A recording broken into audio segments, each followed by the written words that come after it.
Peggy 16. Sega. Total War combines turn-based strategy gaming with stunning real-time battles.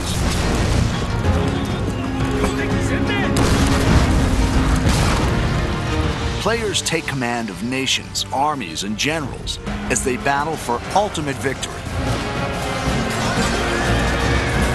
With breathtaking detail and unparalleled historical accuracy, Total War allows the player to recreate and change the course of history.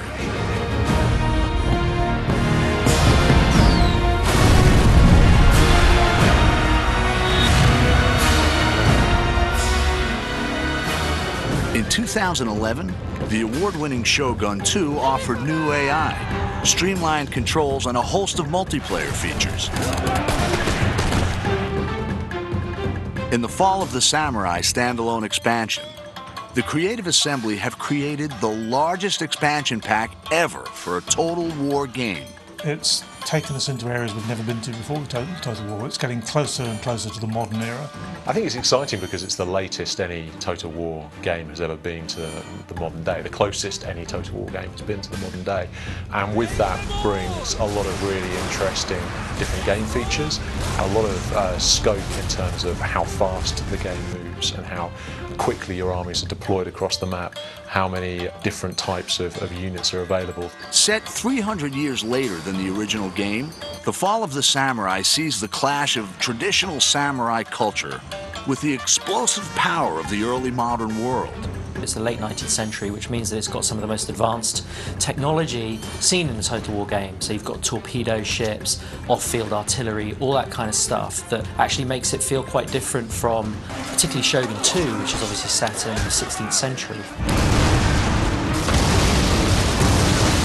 This industrial age is the most recent period ever covered in a Total War game, offering new game mechanics to please and challenge fans. I mean, Japan actually started to build railways in this period or slightly afterwards. Railways on the campaign map have quite an important strategic influence in that they allow you to move armies incredibly quickly. So as you capture more and more of the territory of Japan, you can move your armies around very effectively, and it's really important for bringing your best troops to the front. Fall of the Samurai doesn't require the original Shogun 2 game, and easy-to-follow tutorials will show new players how to command the action. It's a standalone expansion, so it's not a game add-on as such, in that you need the original game in order to play it, but it's a fully standalone version of the game itself. The game begins with the Boshin War in 1869, a dramatic turning point in Japanese history. The ruling shogunate is trading with the West, allowing new ideas to change Japan. Growing unrest ignites rebellion, which threatens to overthrow the shogun and restore the emperor to power for the first time in 600 years. The shogunate had ruled Japan for hundreds of years, since the time of Shogun 2.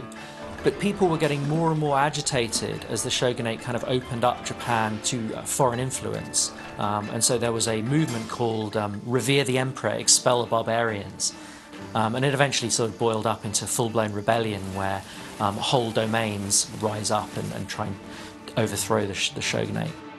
The player chooses a clan and decides whether to remain loyal to the shogun or to fight for the emperor.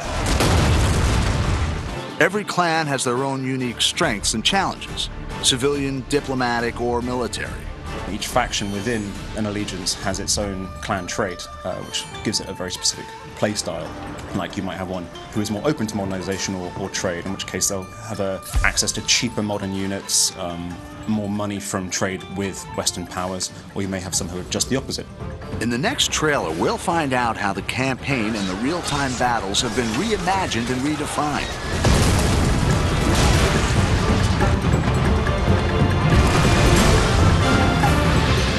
Fall of the Samurai is a whole new experience and an ambitious entry into the Total War series.